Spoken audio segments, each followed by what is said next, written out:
What's going on, everyone? BLN437 here, and my god, what a wildcard game we got today. I thought yesterday's wildcard game against the Twins and the Yankees was going to be something, crazy and just be talked about forever, but this one, this one was absolutely amazing from the start to the end. And we're going to get into it right now. So this game was taking place at Chase Field. It was Zack Greinke versus Jon Gray on the mound. And my god, wow, was Arizona electric. They weren't as electric as the New York crowd was last night. At least personally to me. Maybe they were to you guys, but not to me. But they were out there. They were in full support of their Arizona Diamondbacks today. And first thing first, we're going to talk about some key factors that I had mentioned in my last video. During the prediction video that I did earlier on in the day to now. I had said that Andrew Chafin was going to be a big part of this game in the sense that he had to come in and shut down the 7th and 8th inning for Rodney, and they had to go into the 9th inning with at least 3 runs or more. They did both of those things today. How they got there, though, was a completely different story. So let's start with the first inning, and let's just start with everything that happened in the first inning. So in the first inning, Zack Greinke looked great. He had an easy 1-2-3 inning. Looked like everything was, under control. Seemed like he had everything under control as well. And it was pretty easy. Blackman, didn't really do much in that first inning. The key guys that helped them get to where they are have not done anything so far into this first inning. But it was that bottom of the first inning. That bottom of the first inning was an interesting inning. David Peralta started off the game, getting himself a base hit. And then after that, I believe after that, Pollock had walked. And if it wasn't Pollock, I believe it was Lamb. One of the two walked. And then it led to Paul Goldschmidt. And I was talking about this earlier today. I said that he was, I believe I had mentioned that he was 0 for 10 with 5 strikeouts against Jon Gray, or I believe it was 0 for 14. So I made a mistake. It was actually 0 for 14 with 5 strikeouts. And he hits a 3-run bomb to give them a 3-0 lead. And at that point, I thought we were going to have a Severino situation. You can just tell that the moment was just too much for Jon Gray at that point. And I thought that, you know what, Buddy Black is going to have to take his pitcher out of this game. I really believed that he was going to do that. He ended up sticking with him after the 3-run homer. He settled down, got the 2 outs after, I think, leaving runners on. Got the 3 outs, after leading. Jesus, I'm just so tired, guys. I'm sorry. He got the out with runners on base. I believe it was runners on 2nd and 3rd. Almost the same situation as Green. He got the, the 3 outs that he needed. Kept it at 3 runs, which was big for them at that moment in time. But then the Diamondbacks just continued to fight and fight and fight. And the next inning, Greinke had another 1-2-3 inning. Arenado couldn't do anything. Just nobody in their lineup. Everybody in that lineup that they had talked about, that they had said was so great, at least at this portion of the game, just could not do anything against Zack Greinke. So he had another 1-2-3 inning. It led to them going into the bottom of the 2nd inning. And in the bottom of the 2nd inning, I believe Peralta triples. And then they get another. Actually, I believe Peralta hits a single, and then Marte, which was the shortstop that they got from the Seattle Mariners dealing with when they traded Taijuan Walker, got a triple, and that's what drove in David Peralta. And at that point, you can tell Jon Gray was done. They weren't going to keep Jon Gray in, so they took him out with, I believe he got 1 out in that inning, and then that was it. They brought in Tyler Anderson, the left-hander. He came in, he did his job to end the 2nd inning, and at that point, all right, okay, down 4-0. The Rockies still play a great offensive game. The Rockies, they do not, to me, in this game, I didn't think when the Arizona Diamondbacks were up 4-0 that the Rockies were scared of this deficit. The Rockies play high score. The Rockies do play a lot of high scoring games, especially in their ballpark. So that's their type of game. They like to score runs and they like to give runs as well. So I wasn't really too worried at that point, but Zack Greinke was still dealing up to this point. In the 3rd inning, Zack Greinke, another 1-2-3 inning, so it was pretty easy there for Greinke.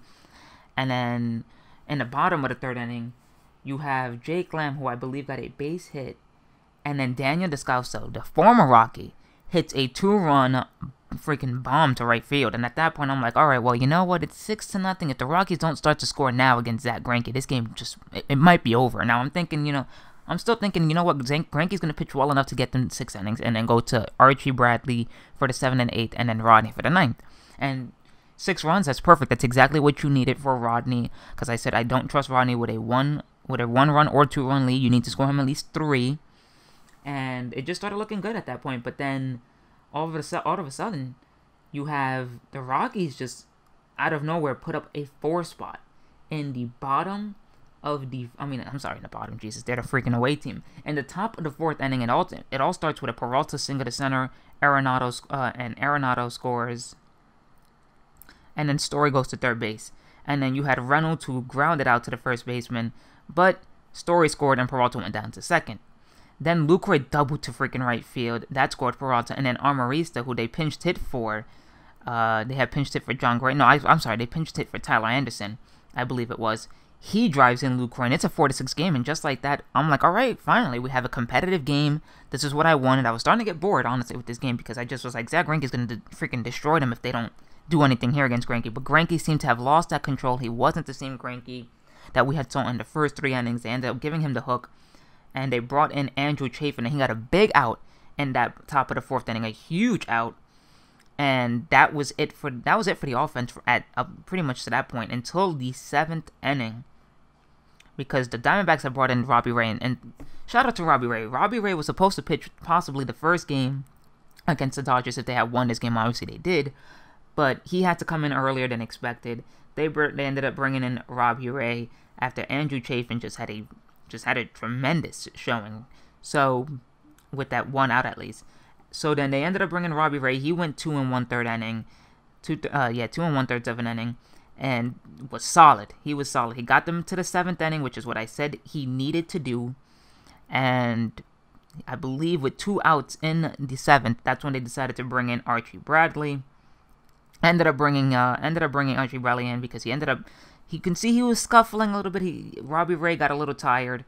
And I'm sorry, actually they didn't bring in Andrew Chafin. What they did was they brought in De La Rosa, and De La Rosa came in, and De La Rosa got a huge out with runners in scoring position, and that was the inning. That was the 7th inning, I believe it was. That 7th inning in which they had scored that 1 run. Charlie Blackmon went for a bunt play, I believe it was. No, actually, that wasn't the Charlie Blackmon bunt play. That was the God dang, I'm so tired, guys. It's just so late. It's like freaking 1:30 in the morning here in New York. But no, it was the sacrifice. Yeah, actually, it was. It was the sacrifice. It was the bunt play that Charlie Blackmon had done, and I didn't understand that play. Because I thought that, you know what, with Charlie Blackmon, 36 home runs, I believe it is, 100 plus RBIs, that you let him swing the bat. And if he hits a 2-run jack, it's a tie ball game. If he gets a base hit up the middle, it's still a 1-run ball game. So what was the whole point of the bunt play? And they ended up giving up an out for free without really having to do too much. It was a bang play at first base, but they ended up not challenging that play, I believe it was. And De La Rosa got out of that inning, and that was the run that was charged to Robbie Ray. So then after that, you have the top of the 8th inning, and at that point, because I'm skipping ahead. In the bottom of the 7th inning, both Lamb and Descalso got on base. Now at this point in the game, you already brought in Archie Bradley for the you brought in Archie Bradley for the top of the you brought him in the 7th inning as well, because actually Archie Bradley came in for the last out in the 7th inning. You have brought in Archie Bradley. He was going to pitch, like I said, he was going to pitch this portion of the 7th and a portion of the 8th inning. And I believe he got 2 outs in the 7th, and then he went the complete 8. But he came into the game, and he got a huge base hit. He got a huge base hit with Descalso and Lamb. It was a triple. I didn't understand why he went for the triple pitcher. You want to kind of slow down on the base pass so that way you don't have to be winded out there, but that would come into play later on. But he got the huge triple, and at that point I was like, all right, there you go. The 3 runs that I said that the Arizona Diamondbacks needed, they got it right back. 5-8 game. People thought that might have been the dagger to the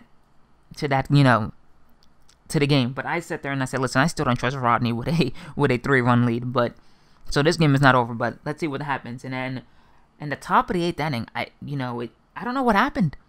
I legit don't know what happened. I believe Bradley got 1 out, and then when Arenado came up, Arenado hit a bomb. And then when Trevor Story came up, he hit a bomb. So it was back-to-back home runs by Arenado and Trevor Story, which were 2 big back-to-back home runs, my I'd add. Because at that point, I was like, oh my God, here we go. The pick that I had chose, the Arizona Diamondbacks, to no longer have that 3-run lead, and you got to trust Rodney in the 9th inning with a 1-run lead. Because I didn't think that, I honestly didn't think that the Arizona Diamondbacks were going to do that. I mean, that the Colorado Rockies were going to do that they were going to get 2 big home runs back to back. But it just seemed like Archie Bradley had gotten winded from the previous inning after running to third base, and he was still trying to get his composure, still trying to get his body right. And after that, I'm going to sit here and I say kudos to everybody on that Dbacks staff, that coaching staff, the manager as well. They stuck with their man. I said that Archie Bradley was going to be the bridge to Rodney. He still was the bridge to Rodney. Even after the 2 big home runs, he stood the course with Bradley. Bradley settled down. He got the 2 big outs that he needed to end that 8th inning, and it was off to Rodney in the 9th. But before we got to Rodney, that bottom of the 8th inning, I sat there and I had wrote on Twitter. I said, the D-backs need to score runs again. They have to score more runs. If they don't score another 2 runs to at least get this to 3 runs, or at least 4, this game is not over by any means whatsoever. There's no dagger. There's no nothing. And the Arizona Diamondbacks, once again, responded well. Arizona got a huge triple by A.J. Pollock that scored Martinez. That scored both Martinez and they scored Lamb. And then Mantis actually bunted. He did a suicide squeeze. He pulled a Healy. And he suicide squeezed Jeff Mantis, a freaking catcher. My God. Beautiful suicide squeeze or bunt. Drives in another run, whatever you want to call it. And Pollock scores, and then Descalso goes to second. But then that was it. That was the last one that they had. That's the last one that they had scored. And like I said, I felt confident now. They had an 11-7 lead. I still don't trust Rodney. I wasn't really too confident in Rodney, but I was confident that they were going to win this game at this point. And Rodney comes in, and Rodney does a great job in the 9th inning in the sense of he got the outs. He relied heavy on his fastball because he had that 4-run lead. So I'm not going to sit here and crucify him for giving up the base hit and then giving up a run as well, because he was just throwing fastballs. He had the lead. He was pitching as if he had the lead. And when you have a good enough lead, you go out there and you pitch. But it got a little scary towards the end. I'll admit that. Trevor Story got a base hit after they had scored the run. And no, not Trevor Story. I'm sorry. I keep saying Trevor Story. Trevor Story did not get a base hit, guys. My God, I am not paying attention anymore. I'm just so out of it. But no, Trevor Story was up to bat with Nolan Arenado having a runner at first base. That's what I had meant. And at that point, I was just like, okay, well, with a runner at first base, if Arenado can get on base with Desmond, who got the base hit at third, that this would be a chance for Trevor Story to hit a game-tying home run since they were down 8-11. But he settled down. He got Arenado to ground out to the second baseman, and Gonzalez was out. So that was huge. That was huge. That was a huge win for the Arizona Diamondbacks. They needed this win. I think that they're going to give the Dodgers a better matchup than the Rockies. And another reason why I chose the Colorado Rockies, and it seemed like a lot of people chose the Colorado Rockies to win this game, at least from what I saw, was that I didn't understand it because they had came into the second half, or they had struggled going into the postseason. And that doesn't mean all the time that a team is not going to be able to show up in the postseason. The 98 Yankees are a perfect example of being so cold going into the playoffs, and then just found a way to find that spark plug, and they turned it around. But it's very hard for a team that already struggled to make it to the playoffs, had a tough time just getting this wild card spot after having a huge lead, and just come back and perform. So I ended up going with the Diamondbacks. They ended up proving my point. They got the 3 runs that they needed, or the 4 runs that they actually needed, because they ended up scoring 4 before they got to the top of the 9th. And they were able to close this game out, and it's going to be a great series. I'm going to give my prediction on that. Right now, I think that the Dodgers will take it in 4. I think the D-backs will win one of those games. Just the key contributor is going to be Goldschmidt. Goldschmidt's going to have to be a key contributor in order for the Diamondbacks to win that series if they do have a chance to win that division series. And same thing, Jake Lamb, Peralta, the guys that showed up today, they have to show up again at the division series. But I personally believe that the Dodgers will win. I think Kershaw will show up. I think that Rich Hill is going to pitch really, really well. I think Alex Wood is going to pitch well. I think that Bellinger is going to have a showcase for the ages with Seager, and it's just going to be a huge series between those 2 young, talented guys with Kershaw and Hill and Wood. pretty much closing up the series. So that's my prediction on that. The reason why is because I'm going to be at New York Comic Con, so I can't put up any preview videos for those. I have one video that I'm doing, which is the Yankee one, so that's the only one that I can do, unfortunately, guys. I'm sorry. And as for the division series in the American League tomorrow, I'm going with the Astros in 4. I think the Astros will win 4. Justin Verlander, I believe, is pitching tomorrow against Chris Sale. Interesting choice. I thought that they were going to go with Keuchel. They ended up going with Verlander. So Verlander's pitching game 1, Keuchel's pitching game 2, and then I believe Chris Sale's pitching game 1, and Pomeranz is pitching game 2. So 2 lefties in a row for Boston, and the Astros are going with Verlander and Keuchel. I have the Astros winning that in 4. I think that the Red Sox will sneak a win somewhere in that series. Either they get the win against Verlander or they get a win against somebody else like a McCullers, because I honestly think that the key to that series and for the Astros to win is Carlos Correa. If Carlos Correa and Jose Altuve can produce the way that they've been producing all season long, on top of a great start from Verlander and a great start from Keuchel, that series is over. I don't think that Boston has enough in the tank, and I also believe that if the Red Sox do win this series, Chris Sale has to show up. I don't know where Chris Sale has gone in the second half, whether it's fatigue, whether it's just the pressure of, trying to close a division out or trying to get your team into the postseason with the best opportunity to not be eliminated, which was that one game wildcard that they faced if they didn't win the division and the Yankees had caught up to them. I don't know, but he has to show up. If he shows up with Mookie Betts, and if Rafael Devers can surprise people like he has done this whole series, then the Red Sox have a shot to win. But if not, then they're going to fall to the Astros, and they'll fall to the Astros in 3, not even 4 to me. And that's honestly what I believe. But I'm going to go with the Astros in 4. I believe Keuchel and Verlander will do a great job. They're going to close it out. I believe that the one game that they do win will be a game against McCullers. I think that Verlander is going to show off and just be rejuvenated after having this second life to his career, especially with the fact that he gets to pitch in another postseason with a team that can win the World Series. But we'll have to see. Tomorrow is going to be interesting. But anyways, guys, I have a video tomorrow. I have another video coming out, the prediction video, Yankee and Indians. That'll be out tomorrow.